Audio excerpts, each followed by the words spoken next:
so in 2009, my dad gets sick. So I remember it was around deck, so 25th deck, we do Christmas. I think 26th or 27th, my dad falls ill. So we're in the house.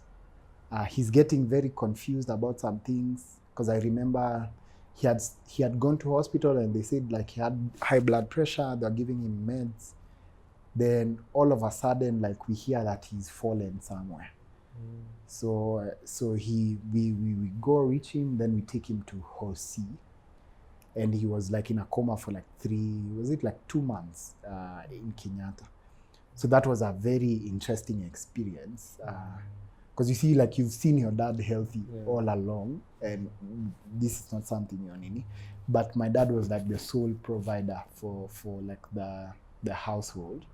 So now 2010, now I'm in class 8, life began very differently. So how did your mom handle that incident? So your brother? She used to take care, but now it meant finances looked very different at home. So by then we had moved out. Now we were in a larger, it was a 1-bedroom house, but it was way larger than that. So I remember, because my dad used to like drive us to school. So now we used to walk now to school. So we used to wake up very early in the morning, and my mom walks us to school. Now then she walks to Hosi in Kenyatta. And I remember that was because Kenyatta had this nini for like you can only enter the hospital if you are above a particular age. So I remember that was my first time being in a hospital, and it was such a terrible experience, because I remember the first time we went,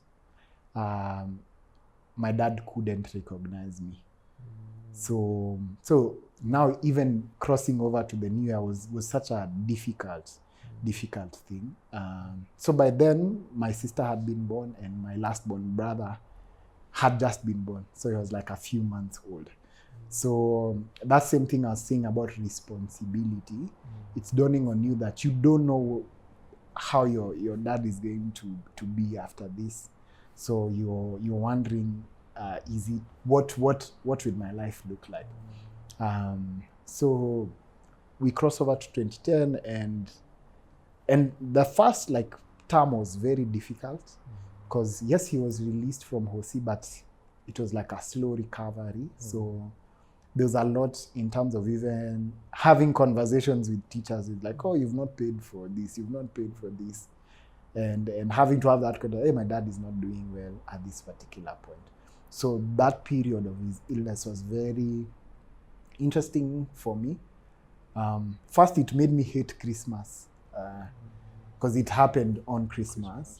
But I think there was a different level of maturity that came then that was not there prior, because it made life seem so fleeting. Because up to then I've never experienced like illness. So it was the first time like experiencing such. So it made. And now in 2010 you're in class? Now I was joining class 8, my final year in primary. So joined class 8. As balancing the pressure of the exams and then at home and the fees, so there was a lot. And then being the man, nowadays I hear when your dad is not feeling well, you become the man as the firstborn. Yeah. So at that point you're handling a lot of, and that's why I think you're saying the maturity came into. It felt different. Let me say it felt different.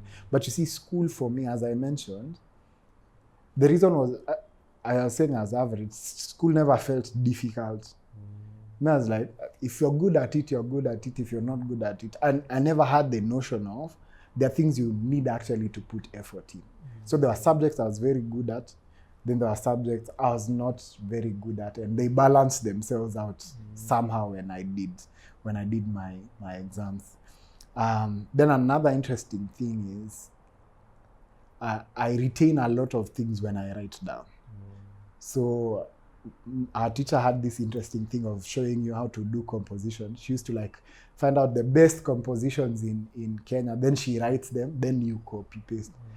And I remember most of the time I used to copy paste. Then I go to the exam room, I write the same thing. So even some of those things, because it was easy to replicate information, there are things I didn't struggle with much. So I didn't put keen attention. So class 8 wasn't as difficult.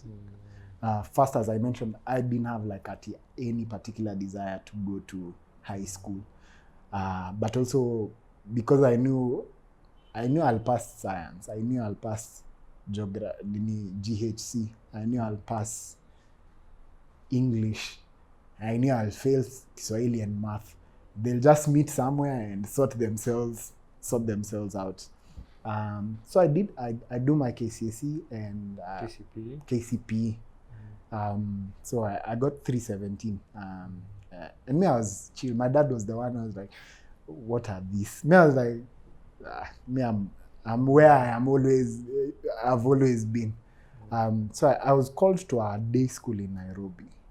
But you know, African parents and studying in Nairobi in a day school was like, especially lower parents, they feel like you'd be better off in a school in Shads. So they sent me to a school called Onjiko Boys.